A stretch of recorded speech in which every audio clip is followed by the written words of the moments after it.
আল্লাহ তাআলা বলেন, ইয়া আইয়ুহাল্লাযীনা আমানু লা তারফা'উ আসওয়াতাকুম ফাওকা সাওতিন নাবিয়্যি ওয়া লা তাজহারু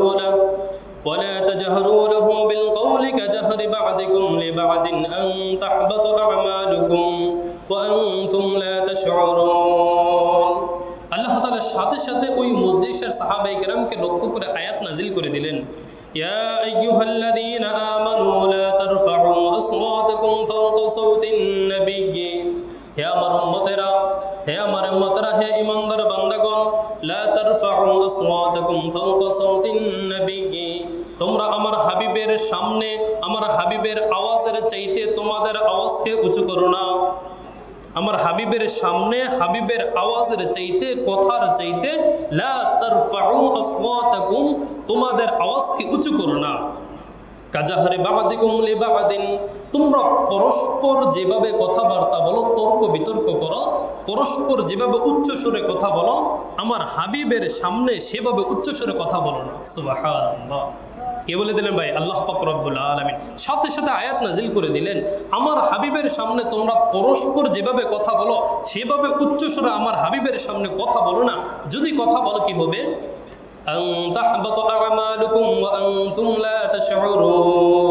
যদি আমার হাবিবের সামনে অসতর্কতামূলক উচ্চস্বরে কথা বলো, তোমাদের অতীতের যত আমল আছে সমস্ত আমল বিনষ্ট হয়ে যাবে, তোমরা বুঝতেও পারবে না, তোমরা বুঝতেও পারবে না। আল্লাহ তাআলা রাসূলের সামনে উচ্চস্বরে কথা বলতে কি করেছেন? নিষেধ করেছেন।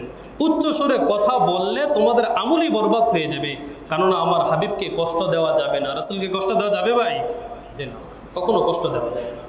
আর যদি রাসূলের কাছে যদি নিম্ন স্বরে আদবের সাথে রাসূলের সামনে কথা বলো, তাহলে কি হবে?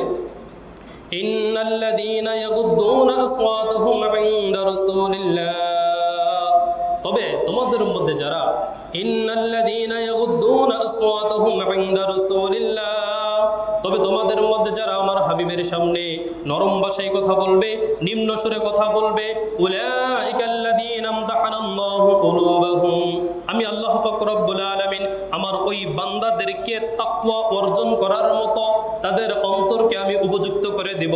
সুবহানাল্লাহ।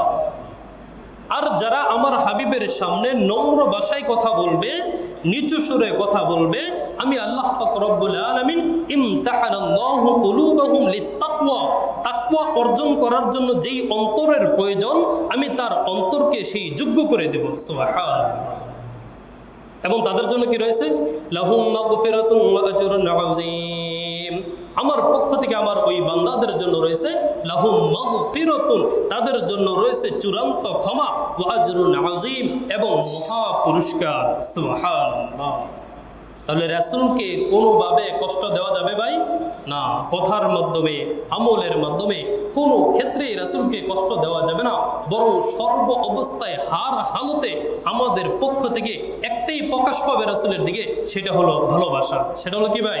ভালোবাসা। কার প্রতি? রাসূলের প্রতি। আর এই ভালোবাসার সবচেয়ে উত্তম মাধ্যম হলো আমরা রাসূলের উপর কি করব? বেশি বেশি দুরূদ পড়ব। কি পড়ব ভাই? বেশি বেশি দুরূদ পড়ব। যদি বেশি বেশি রাসূলের উপর দুরূদ পড়ি, তাহলে আমার আপনার পক্ষ থেকে আল্লাহ তাআলার হাবিবের প্রতি আমার আপনার ভালোবাসা প্রকাশ পাবে।